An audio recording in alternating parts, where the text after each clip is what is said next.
Hello friends, welcome back to fun to mashup channel. तो fun to mashup channel के एक और video में आप सभी का स्वागत है। तो दोस्तों, आज हम जो वीडियो लेके आए हैं वो है आरजे रौनक की। तो आप लोगों को पता है इंडिया पाकिस्तान में क्या सिचुएशन चल रही है इस टाइम, मतलब कि किस हालात कितने हद तक खराब है, और ये हालात खराब करने के लिए खुद पाकिस्तान जिम्मेदार है। तो हालांकि हमारी गवर्नमेंट की तरफ से कोई ऑफिशियल स्टेटमेंट पाकिस्तान के खिलाफ नहीं आया है, लेकिन उसके बावजूद जो है हमारी मीडिया वगैरह पे चल रहा है। लेकिन इसके बावजूद पाकिस्तान की जो टेंशन है, जो हालत है, तो इन लोगों की हालत देख के भी मजा आ रहा है। और इस बार जो इन्होंने कश्मीर में किया है, अब इनको लग रहा था कि हर बार की तरह भारत जो है इस बार भी इधर उधर थोड़ा बोल के या कह के चुप हो जाएगा, वो कोई एक्शन नहीं लेगा। लेकिन ये दांव इनके ऊपर इस बार उल्टा पड़ने वाला है। और इस टाइम इंडियन गवर्नमेंट बहुत सख्त है इनके ऊपर, और रहना भी चाहिए। जो इन्होंने हरकत करी है कश्मीर में, वो उसका खामियाजा भी इनको इस बार भुगतना जरूरी है। क्योंकि इनके जो इस बार किया है, ये हिस्ट्री में इंडिया में कभी नहीं हुआ था कि वहाँ पे हिंदुओं को पहचान पहचान के मारा जा रहा था और उनसे पूछा जा रहा था। उसके बाद जो हिंदू थे उनको उनके सिर में गोली मारी जा रही थी। तो ये चीज़ जो है बहुत गलत किया है इस बार, और इसका खामियाजा पाकिस्तान को भुगतना पड़ेगा, क्योंकि हमारे प्राइम मिनिस्टर ने भी बोल दिया है। तो देखते हैं कि आगे क्या होता है। और आरजे रौनक जो आज की वीडियो लेके आए हैं, उसका टाइटल है पहलगाम इंसिडेंट, क्या टूट जाएगा पाकिस्तान। तो भाई, पाकिस्तान को टूटना ही चाहिए, टूटना क्या, बिखर जाना चाहिए इस बार जो है, जो चल रहा है अभी। तो बाकी अगर इंडियन गवर्नमेंट अभी क्या एक्शन लेती है इनके ऊपर, वो भी देखने की बात है। बाकी जो डिप्लोमेटिक एक्शन है वो तो बहुत सारा इंडियन गवर्नमेंट ने ले लिया है, उससे ही इनकी कमर टूट जाएगी अगर एक्चुअल में ये सब कर दिया गया तो। बाकी आगे क्या होता है वो भी हम देखेंगे। तो फिलहाल देख लेते हैं वीडियो, और वीडियो देखने से पहले चैनल पे नहीं हुए तो सब्सक्राइब करके बेल आइकन प्रेस कर देना, ताकि मेरी वीडियोस का नोटिफिकेशन भी आप लोगों को मिलता रहे। तो शुरू करते हैं वीडियो, और मिलेंगे वीडियो के लास्ट में।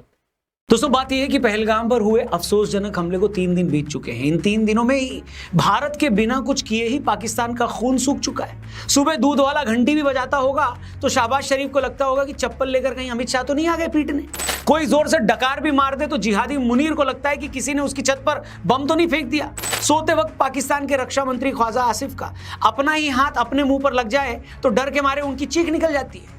एक वक्त जो बेगैरत हाफिज सईद भारत को धमकी देता था कि अगर हिंदुस्तान ने पाकिस्तान का पानी रोका तो खून की नदियां बहा देंगे, सुना है जब से मोदी ने पाताल से ढूंढकर मारने की धमकी दी है, तब से वो अपने खुद के जांघिए में मुंह छिपाकर बैठा है। ये औकात है इन बेशर्मों की। जिन्होंने ये हमला किया है, उन आतंकियों को और इस हमले की साजिश रचने वालों को उनकी कल्पना से भी बड़ी सजा मिलेगी। और अभी तो भारत ने कुछ किया भी नहीं है। अभी तो हमने सिर्फ इंडस वाटर ट्रीटी को सस्पेंड किया है। पाकिस्तान को समझ में आ गया है कि अगर सच में हिंदुस्तान ने आने वाले कुछ सालों में डैम बनाकर पाकिस्तान आने वाला सारा पानी रोक दिया तो वैसे ही सारे मारे जाएंगे। पाकिस्तान के 70% लोग आज भी खेती पर डिपेंड करते हैं। इस खेती के लिए 90% पानी भारत से आने वाली नदियों से मिलता है। अगर भारत ने ये पानी भी रोक दिया तो बिना युद्ध के ही ये भिखारी मुल्क जिंदा दफन हो जाएगा। 4 दिन हो गए हादसे को, मगर सरकार के एक मंत्री ने भी पाकिस्तान का नाम तक नहीं लिया। लेकिन ये बेगैरत अभी से खटारा मोटरसाइकिल की तरह धुआं छोड़ने लगा था। इनके मंत्री भारत को न्यूक्लियर बम की धमकी दे रहे हैं। और कोई आपने तमाशे करने पाकिस्तान के साथ। याद रहे कि शहीद जुल्फिकार अली भुट्टो ने इस मुल्क को न्यूक्लियर वेपन दिया था। LOC के पास इनके फौजी गोलाबारी कर रहे हैं। उनके उधार के लड़ाकू विमान बेवजह हवा में उड़कर तेल फूंक रहे हैं। और ये सब तब है जब भारत ने अब तक युद्ध की बात तक नहीं की है।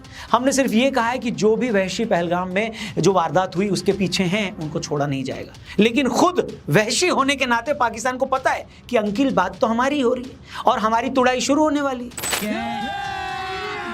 अभी मजा आएगा ना भिड़ो। और दोस्तों, जैसी खबरें आ रही हैं ना, मैं दावा कर सकता हूं कि इस बार जो पाकिस्तान की हालत होगी, अगर सब कुछ उस प्लान के हिसाब से हुआ तो अगले सीजन में IPL में आपको 10 की बजाय 12 टीमें दिखेंगी। तू समझा?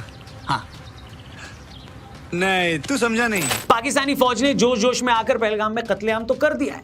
अब उसे भी ये समझ में आ रहा होगा कि इस बार मामला उनके हाथ से निकल गया है। आप खुद सोचकर देखिए, जिस मुल्क को $1-1 बिलियन की भीख मांगने के लिए सऊदी अरब से लेकर वर्ल्ड बैंक और चीन तक धक्के खाने पड़ते हैं, अगर ऐसे मुल्क को 10 दिन भी युद्ध लड़ना पड़ गया तो उनकी क्या हालत होगी। खत्म। यहां भारत ने तो अपनी फौजें तैयार कर ही ली हैं। जमीन से लेकर समुद्र तक हमने पाकिस्तान को घेरना शुरू कर दिया है। उधर पाकिस्तान में जो पाकिस्तान के दुश्मन बैठे हैं, वो लोग जिनका पाकिस्तानियों ने जीना मुहाल कर दिया है, वो भी इसे मौके के तौर पर देख रहे हैं। तालिबान और तहरीके तालिबान को लग रहा है कि इस मौके को हाथ से नहीं जाने देना चाहिए। तहरीके तालिबान और पीटीएम जैसे संगठन खैबर पख्तूनख्वा एरिया में पाकिस्तानी फौज से भिड़ रहे हैं। बलूच लिबरेशन आर्मी ने बलूचिस्तान में पाक फौज की वो हालत कर रखी है कि पाकिस्तानी फौज डर के मारे उन इलाकों में जाना भी नहीं चाहती और सिंधु देश के लिए अलग से एक आंदोलन चल ही रहा है। पाकिस्तान की यह सोच सोचकर 74 हो रखी है कि अगर अगले कुछ दिनों में हिंदुस्तानी फौज ने पाकिस्तान पर कोई हमला किया तो वो अपने ईस्टर्न फ्रंट पर भारतीय फौज से निपटेंगे या वेस्टर्न फ्रंट पर तहरीके तालिबान से। ऊपर से जब से इमरान खान को पाक फौज ने जेल में डाला है, तब से इमरान के लाखों सपोर्टर्स भी पाक फौज के खिलाफ हैं। इन लोगों को संभालना भी पाक फौज के लिए बड़ा चैलेंज है। ऐसे में भारत ने अगर पाकिस्तान में कोई बड़ा हमला किया तो महज कुछ ही दिनों क्या घंटों में ही पाकिस्तानी फौज के हाथ से निकल सकता है। तहरीके तालिबान के लोग कोई भी ऑपरेशन करके अफगानिस्तान में भाग जाते हैं। उन पर काबू करना पाकिस्तान के लिए मुश्किल है। बहुत सारे मिलिटेंट ग्रुप ऐसे हैं जो ईरान से भी ऑपरेट करते हैं। इस बीच भारत से भी लड़ाई अगर शुरू हुई तो पाकिस्तानी फौज के बूते की बात ही नहीं है कि वो सभी फ्रंट पर एक साथ लड़ पाए। एक्सपर्ट्स तो यहां तक बोल रहे हैं कि अगर भारत ने बॉर्डर पर मिलिट्री भी डिप्लॉय कर दी और बदले में पाकिस्तान को अपनी फौज भी बॉर्डर पर कुछ महीने लगानी पड़ गई तो उसी का इतना खर्चा हो जाएगा कि ये उसी में बर्बाद हो जाएगा। इसी सब के चलते पाकिस्तानी नेताओं को और पाक फौज को कुछ समझ ही नहीं आ रहा है कि क्या बोलना है। कुछ बेचारे तो बड़ी ही घबराई हुई जबान में एक तरह से रहम की भीख मांग रहे हैं। बोल रहे हैं कि हमें उम्मीद है कि हिंदुस्तान कोई बड़ा कदम नहीं उठाएगा। कुछ सिरफिरे घबराहट में न्यूक्लियर बम की धमकी दे रहे हैं। याद रहे कि शहीद जुल्फिकार अली भुट्टो ने इस मुल्क को न्यूक्लियर वेपन दिया था। मतलब तुम्हारे पास न्यूक्लियर बम है तो भारत ने न्यूक्लियर बम के नाम पर क्या प्याज इकट्ठा कर रखे हैं? बताओ।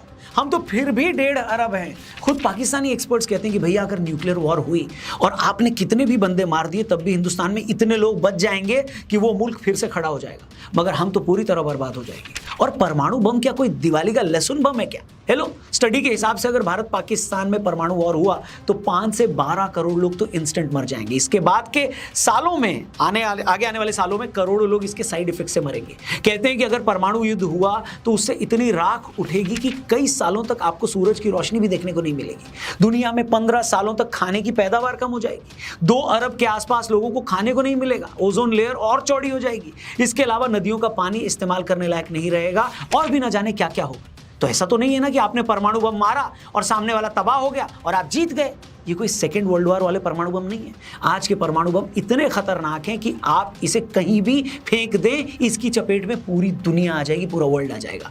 और आपको क्या लगता है ये सब बातें अमेरिका को या बाकी दुनिया को नहीं पता है? क्या वो ऐसी सूरत आने देंगे जब पाकिस्तान जैसा देश अपने न्यूक्लियर हथियारों का इस्तेमाल कर पाएगा? ये अपने आप में एक बड़ा सवाल है दोस्तों।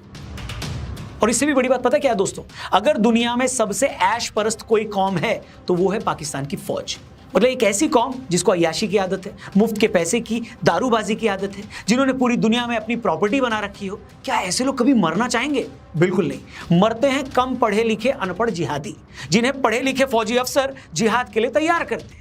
लेकिन जब बात खुद की जान पर आ जाएगी तो सबसे पहले यही फौजी अफसर देश छोड़कर भागेंगे। मैं बता रहा हूं। यकीन ना आए तो इंटरनेट पर जाकर खुद ये चेक करके देख लो कि जितने भी बड़े पाकिस्तान के जो ये फौजी अफसर हैं, ये रिटायरमेंट के बाद कहां सेटल हुए हैं, इनकी कितनी जमीन है। कहने का मतलब ये है कि जो लोग इतने अय्याश और बेईमान हों, उन्हें अपनी जान सबसे ज्यादा प्यारी होती है। ये मैं लिख कर देता हूं। अगर भारत ने हमला किया, खुद इनकी जान पर आई, तो पाकिस्तान छोड़कर सबसे पहले यही लोग भागेंगे। इनफैक्ट ऐसे ही फौजियों, पाकिस्तान की फितरत और कश्मीर के बारे में, कश्मीर के जो हालात हैं उन सब के बारे में कुछ दिन पहले हमने अपने पॉडकास्ट पे lieutenant general DP Pande sir से बात करी थी। अमेजिंग पॉडकास्ट है, एपिसोड का लिंक डिस्क्रिप्शन में दिया है, इसे जरूर देखना। आगे बढ़ते हैं। पिछली 4 जंगों में इनका क्या हश्र हुआ ये सबको पता है। 1947 में देश आजाद होते ही कबायलियों के भेष में पाक फौजी कश्मीर में घुस आए थे तो हमने आज के पीओके पर कब्जा कर लिया था। 65 में अयूब खान के टाइम पर फिर पाकिस्तान ने युद्ध छेड़ा तो हमने 17 दिनों में उनकी नानी याद दिला दी उन्हें। 71 की लड़ाई में तो पाकिस्तान के 2 टुकड़े ही हो गए थे। 90,000 पाकिस्तानी फौजियों को मुर्गा बनाकर उनके जो पिछवाड़े लाल किए थे वो अलग। और 99 में जनरल मुशर्रफ ने करगिल करके पूरी दुनिया में पाकिस्तान की बेइज्जती करवाई। फिर उरी के टाइम सर्जिकल स्ट्राइक करके कई सालों बाद पहली बार उनके घर में हमने उन्हें घुसकर मारा। फिर पुलवामा के बाद जो सर्जिकल स्ट्राइक की थी उसके धुएं तो आज तक पाकिस्तानी फौज के पिछवाड़े से निकल रहे हैं दोस्तों। अगर इन्हें एक बार फिर अपने आप को जलील करवाना है तो मोस्ट वेलकम, आ जाओ। पिछली बार हमने 2 टुकड़े किए थे, इस बार आपके पैन पिज्जा के 4 स्लाइस कर देंगे। देखिए, मैं फिर से कह दूं, वॉर की बात करना, युद्ध की बात करना कोई अच्छी बात नहीं होती।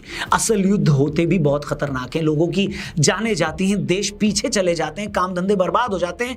लेकिन कभी कभी परमानेंट शांति के लिए युद्ध जरूरी भी होते हैं। युद्ध जरूरी होते हैं तभी तो आप हमारे एक भी ऐसे देवी देवता बता दीजिए जिनके पास अस्त्र शस्त्र ना हो।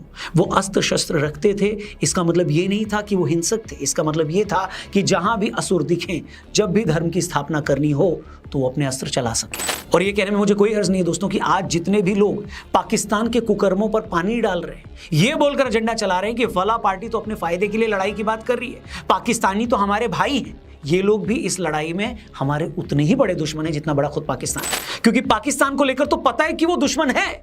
ये वो लोग हैं जो खुद को हिंदुस्तानी बताते हैं, मगर बात और काम सारे वो करते हैं जो एक दुश्मन करता है। मोदी जी, हमने इतिहास में कई ऐसे मौके गंवाए हैं जब हम पाकिस्तान का पक्का इलाज कर सकते थे, लेकिन हमने नहीं किया। हम चाहते तो 47 में ही पूरा कश्मीर अपने कंट्रोल में ले सकते थे, मगर चचा ने ऐसा होने नहीं दिया। हम चाहते तो 65 में भी पाकिस्तान को परमानेंट खुराक दे सकते थे, हमने फिर नहीं किया। हमने 71 की जंग में भी पाकिस्तान का 5 से 6 हज़ार वर्ग किलोमीटर का हिस्सा कब्जा लिया था, जिसमें पंजाब, सिंध और जम्मू कश्मीर के कई इलाके थे, मगर शिमला अग्रीमेंट करके हमने पाकिस्तान को फिर बख्श दिया। 99 में करगिल के टाइम भी हम चाहते तो LOC क्रॉस कर सकते थे, उसी वक्त POK को वापस ले सकते थे, लेकिन तब भी हम रुक गए। लेकिन मोदी जी, इस बार ये गलती मत करिएगा, ये पूरा देश कह रहा है। आखिर कब तक हम इन जिहादियों को माफ करते रहेंगे? आखिर कब तक ये हर बार हमारी दरियादिली का फायदा उठाकर फिर से हमें जख्मी करते रहेंगे? 1000 साल का इतिहास रहा है कि धोखा देना इनकी फितरत है। पूरा देश चाहता है कि इजराइल के नक्शे कदम पर चलिए, अपने दुश्मन को उसके पैरों पर खड़े ही मत होने दीजिए, उसे इस लायक ही मत छोड़िए कि वो दोबारा कभी आंख दिखा पाए। जियाउल हक ने कहा था कि वो भारत को 1000 जख्म देना चाहते हैं। हम चाहते हैं कि पाकिस्तान के 1000 न सही दर्जनों टुकड़े तो कर ही दिए जाए। अपने बलूच भाइयों को, सिंधी भाइयों को, पश्तूनों को पाकिस्तानी फौज के कब्जे से आजादी दिलाई जाए। उन पाकिस्तानियों को भी ऐसी फौज से मुक्ति दिलाई जाए जिनकी जिंदगी इन बेईमान फौजियों ने बर्बाद करके रख दी है। ये सब करना होगा, इसी सरकार को करना होगा। भगवान के लिए इस बार ये मौका चूकने ना पाए। हम बेगुनाह भारतीयों को यूं और मरते नहीं देखना चाहते। दोस्तों, आप इस बारे में क्या सोचते हैं? कमेंट जरूर करिएगा। वीडियो अगर आपको सही लगी हो तो इसे अपने हर एक दोस्त तक जरूर शेयर करिएगा। जय हिंद, जय भवानी। और यार, आरजे रौनक की वीडियो देखना आसान नहीं है, आपको बहुत बड़ा जिगरा करके जो है ना इनकी वीडियो जो है वो देखनी पड़ती है, क्योंकि इसके अंदर वो वॉर की बात करते हैं। और वॉर की बात करना जो है वो इतना आसान नहीं है। मतलब मैं उनके जज्बात को, और जितने भी लोकल वहाँ की आवाम है ना, उनके जज्बात को मैं बहुत अच्छे तरीके से अंडरस्टैंड करती हूँ कि मतलब उन लोगों ने जो फेस किया है ना, उस चीज़ को हम इमेजिन भी नहीं कर सकते हैं। इसका बदला पूरा होना चाहिए। जितना उनके अंदर गम गुस्सा है ना, वो बिल्कुल बनता है। और अगर वाटर ट्रीटी की हम बात करें, वॉर से रिलेटेड, तो वो भी एक वाटर वॉर ही है। उसका जो नुकसान बताए जा रहे हैं वो भी बहुत ज्यादा जो है ना ह्यूज लेवल पे बताए जा रहे हैं। और बिल्कुल न्यूक्लियर बिजली जो बिल्कुल उसके भी जो है बहुत ज्यादा जो है ना नुकसान है, वो भी एक वॉर ही है। बिल्कुल ऐसा ही है। और दूसरी तरफ जो न्यूक्लियर वेपन की वो बात करते हैं, मैं तो यार वो सुन भी नहीं सकती जो उन्होंने कॉन्सिक्वेंसेस बताए हैं। खाली इंडिया पाकिस्तान को नहीं, वो तो वर्ल्ड वाइड ही कितना ज्यादा जो है ना वो नुकसान हो जाएगा। और अगर इस तरह का कुछ हुआ, पहली बात तो हो ही ना, अगर इस तरह का कुछ हुआ तो दोनों तरफ ही जो है ना बहुत ज्यादा जो है ना वो नुकसान हो जाएगा। तो इस तरह का जो है कुछ नहीं होना चाहिए था। और अगर उस वाकये की बात करें, उसमें जितनी जो है ना वो जाने गई है ना, उसका हमें बेहद अफसोस है। मैं बार बार ये बात करती हूँ कि सजा देनी है, उनको पकड़े जिन्होंने ये किया है। इस तरह जर्नलाइज ना करें कि सारे पाकिस्तानी या सारे मुसलमान जो है ना वो इस तरह से होते हैं। उस तरह की वीडियोस को क्यों नहीं डिस्कस किया जाता, जब वहाँ पे कश्मीर में कितनी देर तक कोई हेल्प करने के लिए नहीं आया और कितने बीच में जिक्र किया गया इस चीज का। और मैं हमेशा कल भी डिस्कस कर रहा था, दोस्तों के साथ बैठा हुआ था और उसके बाद फैमिली मेंबर्स के साथ बैठा और ये डिस्कस हो रहा था, क्योंकि नाउ ऑन सिचुएशन पाकिस्तान में भी ऐसी चल रही है और भारत को लेकर कि भारत हमला करने वाला है और पाकिस्तान भी तैयार बैठा हुआ है। तो वो बड़े फख्र से जो है वो कह रहा था मेरा रिलेटिव कि जंग होगी तो ये होगा और वो होगा। तो इन रियलिटी मैं भी यही चीज़ डिस्कस कर रहा था बीच में। वो कह रहा था न्यूक्लियर पावर है हम और हम मारेंगे और ये वो। मैंने कहा अच्छा तो मारोगे तो उधर से नहीं चलेगा भाई, उधर से चलेगा तो इधर भी लोग मरेंगे और वो इम्पैक्ट जो है इस हिस्से में रहेगा सालों तक। और आप जो है वो ओल्ड सिचुएशन को देखते हो जब नागासाकी और वहाँ पे बम गिराया गया था अमेरिका के थ्रू, और वो क्या सिचुएशन हुई थी और कितने साल तक वहाँ पे जो है फसल नहीं हुई, बच्चे जो हैं अपाहिज पैदा हुए हैं। उसके बाद ओजोन लेयर जो डिस्टर्ब हुई, पूरा माहौल जो है वो डिस्टर्ब हो गया। वो उस वक्त का बम था।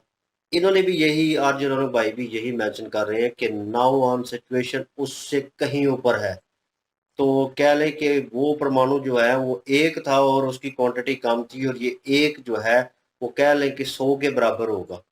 तो इधर से चले भले उधर से चले, भाई चलेगा तो वो वही हिसाब होगा कि इन्होंने कह दिया कि एक मार के आप खुश थोड़ी हो सकते हैं कि ख़त्म हो गया, कहानी ख़त्म और आप जीत गए।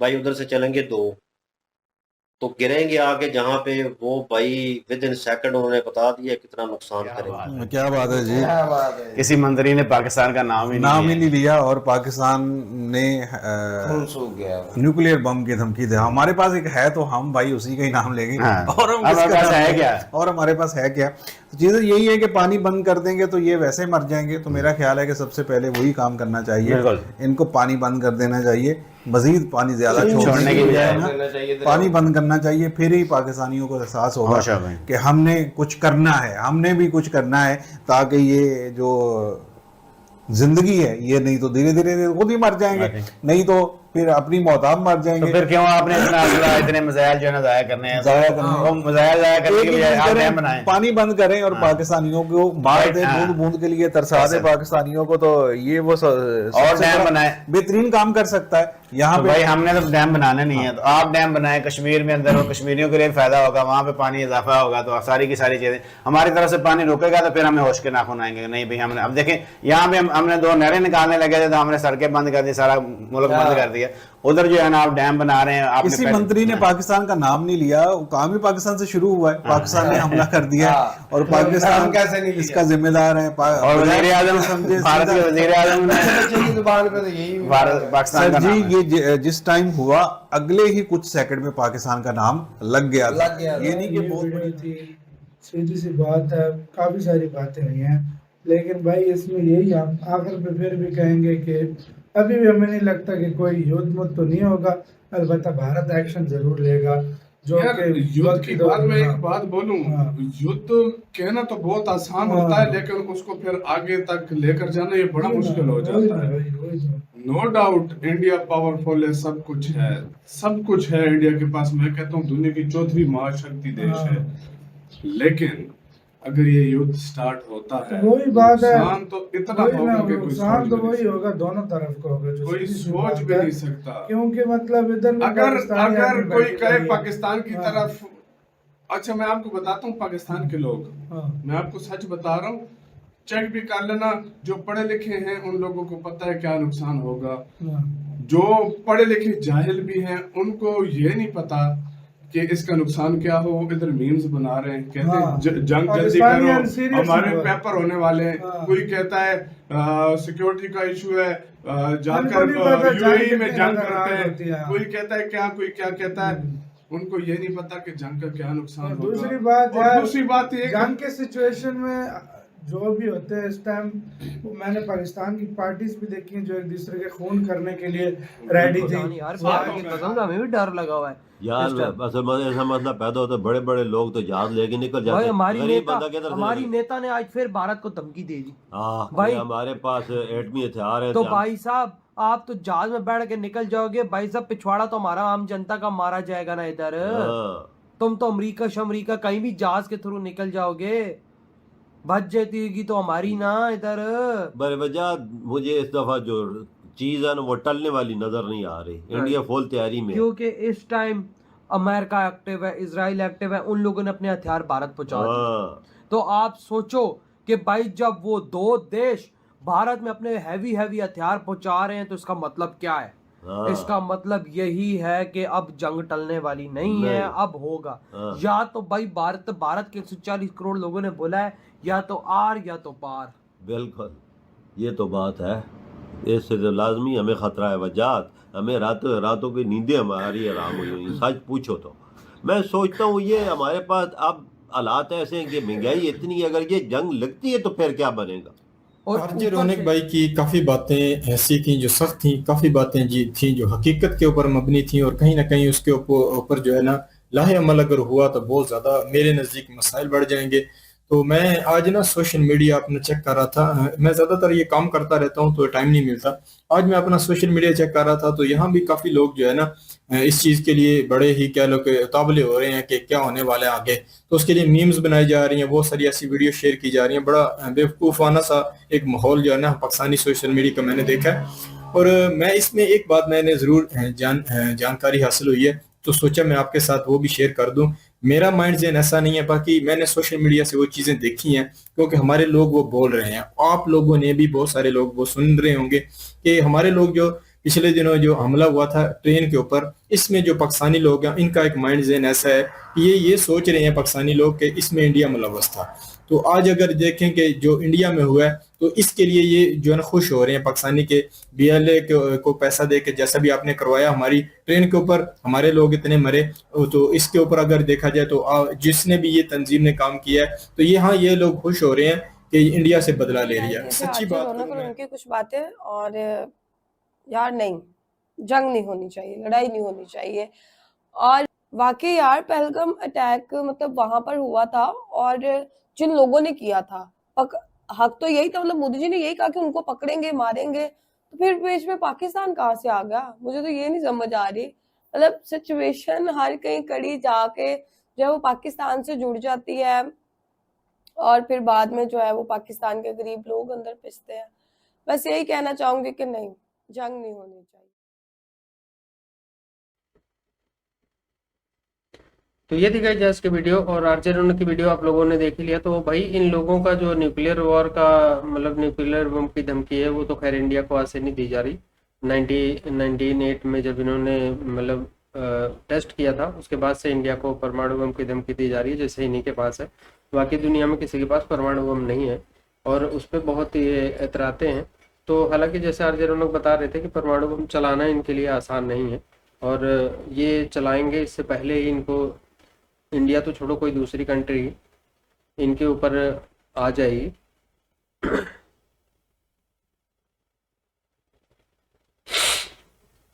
बाकी जो भी हो, इंडिया का स्टांस इस टाइम क्लियर है। वो जो है इस बार इनको बख्शने वाली नहीं है। इंडिया जो है इस बार पूरा मोड़ में है कि ये जो इन्होंने इस बार पहलगाम में किया है उसका इनको खामियाजा तो भुगतना ही पड़ेगा। जो इन्होंने धर्म पूछ के मारा था ना, तो अब जो है इंडियन आर्मी इनको बताएगी कि धर्म पूछ के कैसे मारा जाता है, अगर गवर्नमेंट मौका देती है तो।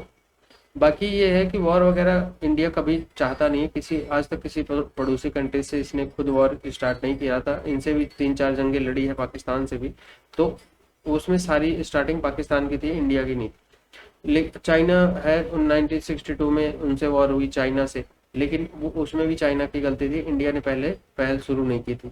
तो इंडिया तो खुद वैसे भी किसी से वॉर नहीं करता, ना किसी के यहाँ कुछ कर रहा है, लेकिन इनका ये रहता है कि बलूचिस्तान में ब्लेम लगाते हैं कि रॉ करवा रही है। तो ठीक है, रॉ करवा रही है तो इंटरनेशनल UN है, वहाँ पे ले जाओ, सबूत दो। इंडिया देता है और इंडिया ने सबूत दे के ही तुम्हारे यहाँ कई टेररिस्ट हैं जिनको इंटरनेशनल टेररिस्ट आतंकवादी उसने घोषित करवाया है, तो और उनके पनाह तुम देते हो। और फिर जैसे अभी रिएक्शन में बोल रहे थे कि भाई इसमें जिसने किया है उसको सजा दो, मतलब पाकिस्तान के लोगों को किधर है, तो भाई ठीक है उनको कर दो इंडिया के हवाले। जो तुम्हारे ISI के चीफ हैं, जो तुम्हारे आर्मी के चीफ हैं, हाफिज सईद है, और वो जो कंधार हाईजेक में जो एयर इंडिया के प्लेन में हाईजेक का क्या नाम था उसका, और 2-3 और हैं, उनको इंडिया के हवाले कर दो, वॉर ही खत्म, कोई लड़ाई ही नहीं है। ठीक है, तो ये लेकिन वैसा करेंगे नहीं भाई, उनके बिना इनका काम ही नहीं चलता। PM को इनके यहाँ फांसी दी जाती है और एक PM अभी जेल में पड़ा हुआ है। इनके कुछ आर्मी जनरल जो है वो सारे बाहर हैं जो रिटायर्ड हैं। उसके बाद हाफिज सईद कभी उसको हाउस अरेस्ट करते हैं, उसको जेल में भी डालने की इनकी औकात नहीं है, इनकी हिम्मत नहीं है। तो लेकिन इंडिया ने इस बार जो जितना इंडिया ने रिएक्शन दिखाया है उससे पूरे पाकिस्तान की फटी पड़ी है। पूरे पाकिस्तान में इसी चीज पे डिबेट हो रही है और इनकी आर्मी, एयरफोर्स और नेवी हर जगह मूवमेंट चल रही है, रिहर्सल कर रहे हैं, एक्सरसाइज कर रहे हैं। ऐसे लग रहा हो कल ही एग्जाम हो, एक दिन में पढ़ के पास हो जाएंगे, तो भाई पूरा साल पढ़ना पड़ता है पास होने के लिए। तो सेम वही चीज है, इसकी प्रिपरेशन जो है हमेशा रखनी पड़ती है, जो कि इंडिया रखता है। और तुम सोच रहे हो 2 दिन में वार ड्रिल करके ये करके इंडिया को थोड़ा प्रेशराइज कर लोगे, तो ऐसा कुछ नहीं है। इंडिया जो है अगर स्टांस जो ले चुका है वो लेगा, और अभी तो तुम्हारे जरूरी नहीं है कि इंडिया वॉर करके ही तुमसे बदला लेगा, और इंडिया ने जो बदला लेना शुरू किया है तो वो कई तरीके से लेगा, और जिसका असर तुम्हें पता चलेगा और चल भी रहा है। तो आगे आने वाले वक्त में क्या क्या होता है तुम्हारे साथ ये भी देखने को मिलेगा। और बाकी इनकी आवाम जो जाहिल है वो बोलती है कि इंडिया को लड़ने वाली कौम है, इंडिया लड़ने वाली कौम नहीं है। तो भाई इंडिया लड़ने वाली कौम नहीं है, ठीक है, जो तुम्हारे दिल में है बोलते रहो, लेकिन जिस दिन असली मौका आएगा, तुमने 4 मौके दिए थे इंडिया को, वो 4 मौकों पे दिखाया था, आप एक बार और दोगे तो इसमें भी इंडिया करके दिखा देगा कि कौन लड़ने वाली कौम है कौन नहीं। तो तुम ऐसे मुंह से कुछ भी भटकते रहो, कोई दिक्कत नहीं है। इनके यहाँ वो जो इनके क्रिकेट बोर्ड का चीफ है, वो भी कल मैंने देखा एक इंटरव्यू दे रहा था कि हम 100% तैयार है लड़ने के लिए, और हम क्या बोल रहा था, जंगजू कौम है और हमारी कौम लड़ने के लिए तैयार है। तो ठीक है भाई, लड़ने के लिए तैयार है, तो इनकी कौम तो हमेशा तैयार रही है, इनकी आर्मी हमेशा तैयार रही है लड़ने के लिए, लेकिन बशर्ते होता क्या है कि जब मौका आता है तो ये लड़ नहीं पाते, बस दिक्कत ये है। और अभी इनके आर्मी चीफ की फैमिली भाग गई वहाँ पाकिस्तान से, उसने प्राइवेट प्लेन से उनको बाहर कर दिया। आज उसकी जो बोल रहा था ना वो तोतला भुट्टो का जो क्या है वो उसका नाम बिलावल भुट्टो, वो बोल रहा था ना या तो हमारा पानी बहेगा खून की नदियां बहेंगी। आज उसने भी अपनी फैमिली भाई बाहर भेज दी कनाडा। तो इनके यहाँ ये डर चल रहा है, ये खौफ चल रहा है, और ये इंडिया से वॉर की बात करते हैं, न्यूक्लियर बम की बात करते हैं। तो हालांकि क्या होता है, अब इंडियन गवर्नमेंट उस पर भाई डिसीजन लेगी, और हम आप लोग डिसीजन तो ले नहीं सकते, लेकिन हम आप लोग भाई इंडियन गवर्नमेंट का साथ तो जरूर दे सकते हैं। तो इंडियन गवर्नमेंट जो डिसीजन करेगी उसके साथ पूरा इंडिया है, और इस बार पाकिस्तान बचने वाला नहीं, जो अभी सिचुएशन चल रही है। तो बाकी आप लोगों को क्या लगता है कमेंट करके जरूर बताना, और वीडियो पसंद आई होगी तो लाइक और शेयर करके जाना। चैनल पे नहीं है तो सब्सक्राइब करके बेल आइकन प्रेस कर देना, ताकि मेरी वीडियो का नोटिफिकेशन आप लोगों को मिलता रहे। तो आप लोगों को काफ़ी दिन से चैनल पे वीडियो नहीं मिल रही थी, क्योंकि मेरा अभी जो सिस्टम था वो थोड़ा सही नहीं था, तो अभी मेरा सिस्टम सही हुआ है। तो अब आप लोगों को रेगुलर वीडियो मिलेंगे इस चैनल पे। तो मिलेंगे नेक्स्ट वीडियो में, तब तक के लिए बाय बाय।